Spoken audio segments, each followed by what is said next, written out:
د یمن د انصار الله غورځنګ مشر وایي سعودي عربستان د یهودو د خوشحالولو لپاره له خپلو ښوونیزو پروګرامونو څخه د قرآن کریم ځینې آیاتونه لرې کوي.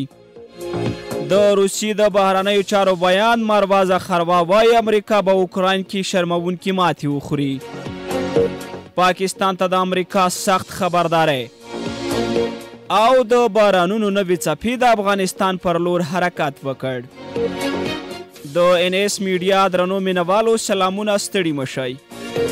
د یمن د انصار الله غورځنګ مشر په سعودي عربستان تور پورې کړه چې د یهودانو د خوشحالولو لپاره له خپلو ښوونیزو پروګرامونو څخه د قرآن کریم ځینې آیاتونه لرې کوي. عبدالمالک حوثي ویل چې د السعود ماڼۍ د یهودانو د قهر مخنیوي لپاره له روسي کتابونو څخه د قرآن کریم هغه آیاتونه لرې کوي چې د یهودانو لخوا د ترسره شوي جرمونو ذکر پکې شوی. نوموړي ویلي دا کار د یهودو د خوشحالۍ لپاره ترسره کوي.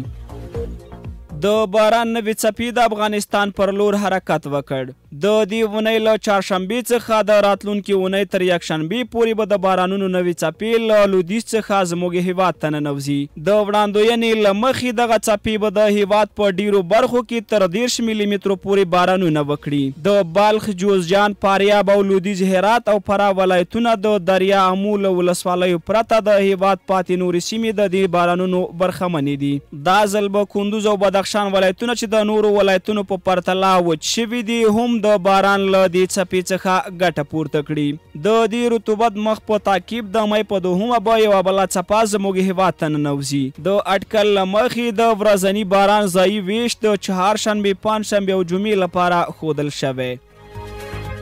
د روسیې د بهرنیو چارو بیان مروه زخروا ویلي چې امریکا به اوکراین کې شرموونکې ماتې وخوري. هغې ویلي پر واشنګټن به یو وار بیا د ویتنام او افغانستان تاریخ تکرار او ټیټې سترګې به اوکراین کې ماتې ومني. تر دې وړاندې له اوکراین سره د امریکا د 80 میلیارډ مرستو تر تصویب وروسته زیلنسکي ویلي و چې اوکراین کې به امریکا لپاره د افغانستان تاریخ تکرار نشي.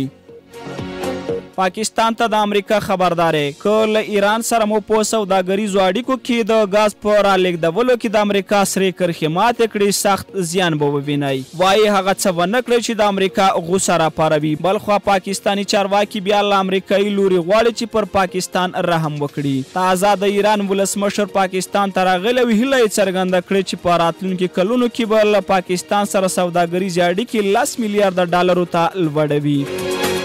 له مالتیا مو نړۍ مننه. که چیرې زموږ چینل ته نه وي راغلي زموږ چینل در سره سبسکرایب کړئ.